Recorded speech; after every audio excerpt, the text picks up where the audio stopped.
Welcome to Reddit Echoes, where real-life stories from Reddit are retold with raw honesty drama and unfiltered emotion.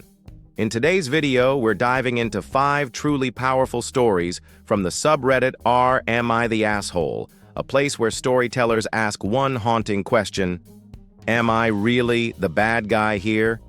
And the internet delivers the final judgment. But fair warning, these stories are not lighthearted. They are slow-burning family wounds, betrayals from those closest to us, the fine line between kindness and self-destruction, with a dash of bitter irony that might just make you laugh through the pain. You'll meet a pregnant woman who cut ties with her parents because they chose her childhood bully over their own daughter. You'll understand why one man walked out of his home after his in-laws invaded every inch of his privacy. And yes, you'll also laugh maybe a little too hard at a guy who genuinely feels like he cheated on his barber by sitting in the wrong chair. These are all true Reddit stories, controversial, heartfelt, sometimes hilarious, but above all, brutally real. Because sometimes standing up for yourself means going against the very people who once called you family. Story 1. They chose my bully, and now they don't get to meet my child. I'm currently pregnant with my first child, and this should be the happiest time of my life. But instead, old memories have come crashing back like a tidal wave, dragging along people I buried more than a decade ago, my parents. I'm the youngest in the family. I'm 25. My sister Sam is 3 years older. As a kid, I used to think having a big sister was the best thing in the world. That is, until Luna showed up. Luna was Sam's best friend since kindergarten. She quickly became the third member of our household, always at dinner, always on vacations, even showing up during private family moments. At first, I thought I was just being a jealous little kid, but it became clearer and clearer Luna hated me. No, she enjoyed tormenting me. She called me the ugly bookworm, mocked me every time I tried to ask Sam if I could play with them, threw things at me, and worst of all, made me her human spit target. Yes, she literally spat in my face and laughed about it. And my parents, they watched. Did nothing. Only once did they sit me down and say, "Luna has a rough situation at home. You need to be understanding. She needs this family more than you know." Sounds insane, doesn't it? They chose my bully over their own daughter. Once during a family gathering on my mom's side, Luna was brought along uninvited. There weren't enough chairs, so Luna claimed a seat turned to me in front of everyone and said, "There's never a place for you. Go cry in the corner." I was 9. I did cry in the corner. My grandmother was furious. She took me outside, bought a separate table for just the two of us, and flat out refused to pay for Luna's meal. That was the first time I ever felt someone had stood up for me. The pressure from extended family forced my parents to limit Luna's presence, but only temporarily. When I was 12, they dropped the bomb Luna would be moving in with us. Her home situation is worse now, they said. I remember that gut-twisting feeling. I remember the smirk on Luna's face when she heard the news. She turned to Sam and said, "Did you see her face? Looks like she's gonna throw up." Best day ever. An entire year living with my nightmare. Every day was fear. Every night was cold silence. Sam ignored me. My parents dismissed me. Luna ruled the house. I finally broke. I called my grandmother, and this time, she didn't just get mad. She showed up with my grandfather and the entire extended family from my dad's side. A war broke out in that house. In the end, my grandparents gave my parents an ultimatum. Either Luna goes, or they take me. My parents refused. So I left. I've been living with my grandparents ever since. I cut contact with my parents at 13. And you know what? My life got better. I excelled in school. I was loved. I met my partner, and now I'm about to become a mother. My parents only found out I was pregnant because someone in town mentioned it. A few weeks ago, they emailed me. The tone, over-the-top excitement. They wanted to be grandparents. They wanted to visit. They wanted to start fresh. I ignored them. Until 2 days ago when I finally responded. One line, I don't want further contact. You will never meet my child. Within an hour, they sent 4 emails back to back. Everything from you're being dramatic to Luna isn't in our lives anymore to we've changed. But I don't need them to change. They had every chance my entire childhood worth of chances. When I needed protection, they told me to endure.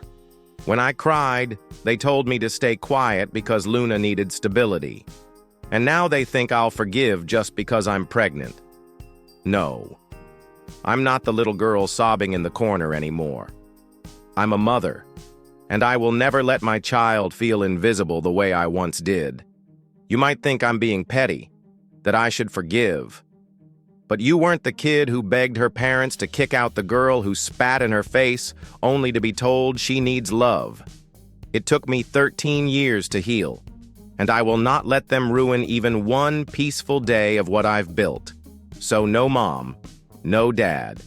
You will never meet your grandchild. Story 2. I divorced my wife because I couldn't stand her family, and I have no regrets. I'm 38 years old. My wife Kelly is also 38. We were deeply in love and had been married for 4 years. Everything in our marriage was fine, until her family stormed into my life like a wrecking ball. At first I thought I just needed to be patient. They were her family and I wanted to be a good husband. But my patience wasn't infinite, and their respect never existed in the first place. Things started going downhill about 9 months ago when Kelly's parents began divorce proceedings. Turns out her father had a 15-year mistress. Yes, he'd been cheating for over a decade and now wanted to marry her. He kicked the entire family out, leaving Kelly's mother, sister, and brother homeless. And then Kelly asked if they could stay with us. I said yes. I had my doubts, but I wanted to support her. I had no idea that decision would eventually cost me my marriage. Suddenly, I had 4 new housemates, and they acted like they owned the place. No one asked before using my private bathroom, my one sanctuary after work. Her sister would casually nap in our bed as if it were a park bench. Once I came home from work to find her dead asleep on my pillow, and we had to wait for her to wake up before we could enter our own room. The breaking point. Coming home from long days only to find my saved meals eaten, the TV blaring, and my expensive relaxation chair, the one I saved up all year for being lounged on like it was communal property. I spoke to Kelly many times, patiently. I didn't yell, I didn't demand. I just asked her to understand that I couldn't keep living with my privacy constantly invaded. Her only reply was, "They're my family. They need us." Then one day I snapped. I shouted at everyone in the house after her sister walked in on me in the private bathroom. It was the first time I'd ever raised my voice, and for the first time Kelly looked at me like I was a lunatic. That night I slept at a hotel. I warned her one more time and you'll lose me. And then, this morning I came home from work and saw her brother's car parked sideways across the entire driveway. Not on the curb, not in the yard. He had completely blocked the entrance. I had to drive over the grass to get in. I walked in and saw him sprawled across my couch, shoes still muddy, holding a soda can, and looking at me like, "What are you gonna do about it?" I said nothing. I went straight to the bedroom, grabbed my suitcase, and began packing. Laptop, documents, clothes, I shoved everything into the bag, didn't even fold. Kelly tried to stop me crying, saying, "You're overreacting." I turned to her, voice cold as ice. "I'm not overreacting. I've just been too patient for the past 2 years." I left the house and didn't look back.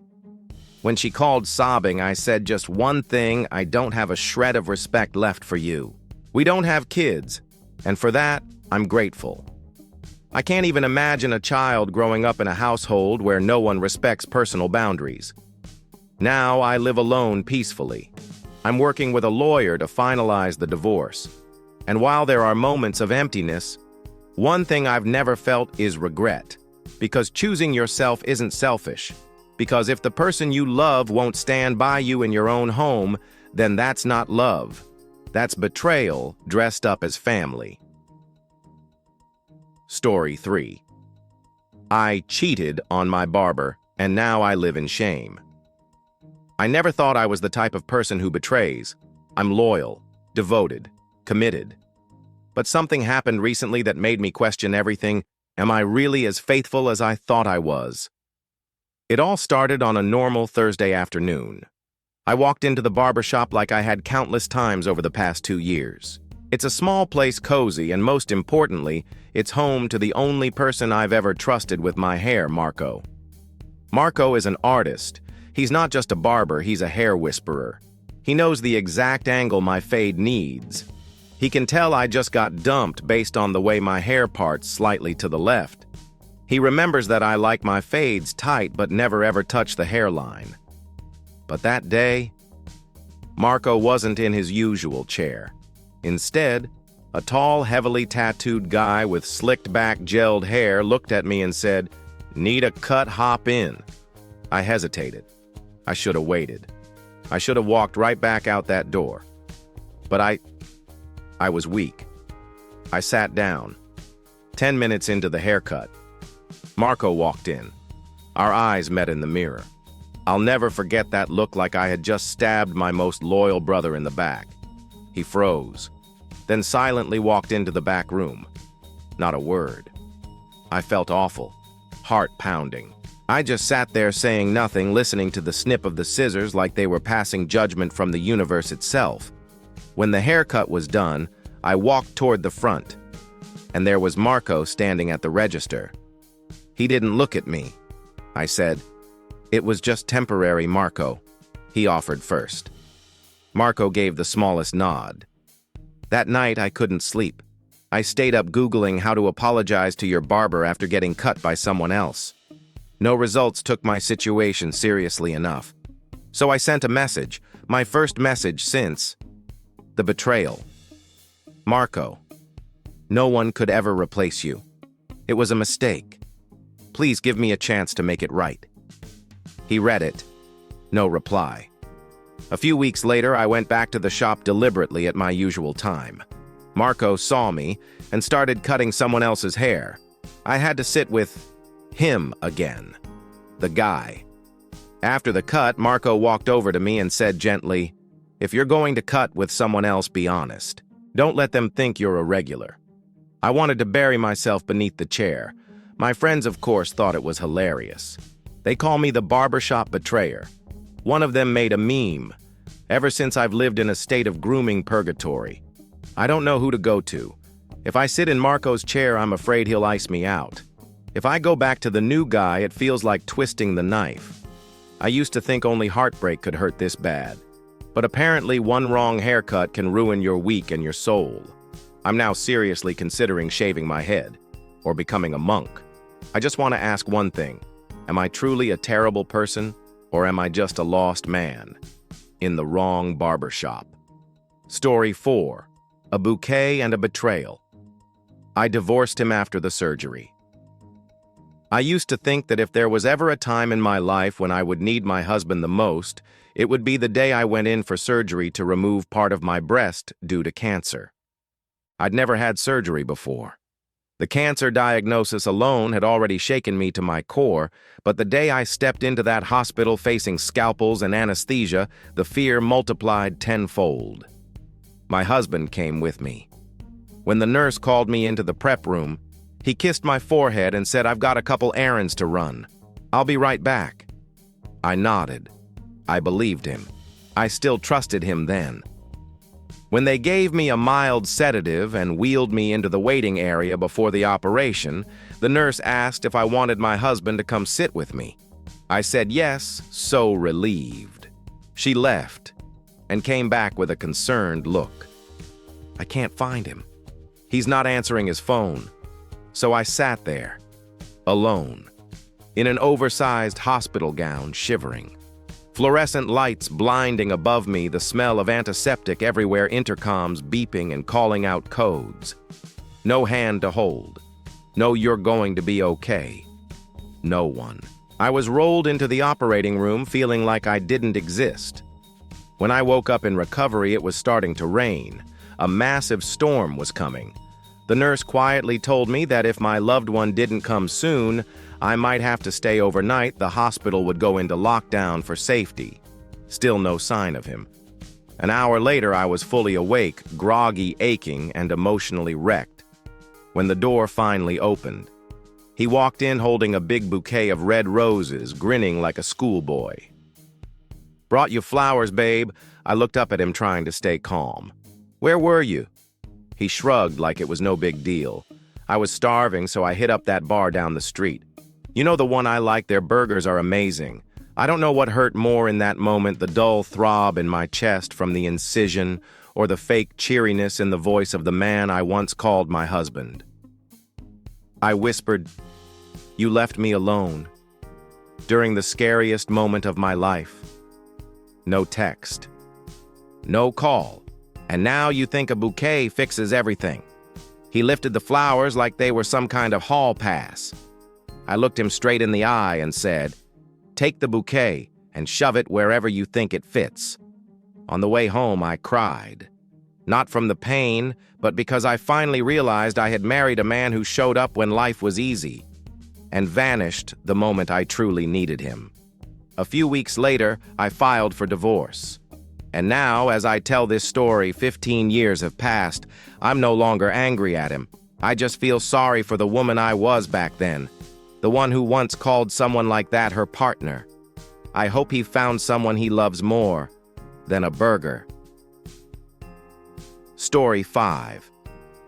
My family wanted to stay over, but I chose to protect the girl I love. I'm 22 and I live with my girlfriend. She's 21. We've been together for 3 years, and if there's one thing that makes me admire her more every day, it's the way she fights through her past. My girlfriend has severe PTSD. She's been through things I can't even begin to imagine. She never makes me carry her pain for her, but I can see how it touches every part of her life. The way she sleeps, the way she steps into a dark room, the way she trembles at night over a random noise outside the door. So we built a safety system, a kind of ritual that helps her sleep at all. Every window must be closed and locked. The bedroom door must be locked. She checks the entire apartment 1 to 2 times before bed. Lights must be on. The fan and the heated blanket must be ready. No sudden noises, no surprises. A single sound can make her throw up from a nightmare. And I accept all of it. Not because I have to, but because I love her. And I know that if I don't protect her, then who will? A few months ago, we went back to my parents' place for a short 2-day visit. I explained everything to my mom, every detail carefully and clearly. She promised to understand and support. But they didn't. They left the windows open. They blasted the TV at 11 p.m. My little sister banged around the kitchen like no one was trying to sleep. When I asked if we could keep a nightlight on, they said it bothered other people. The result: my girlfriend didn't sleep for 2 straight nights. She vomited. She panicked.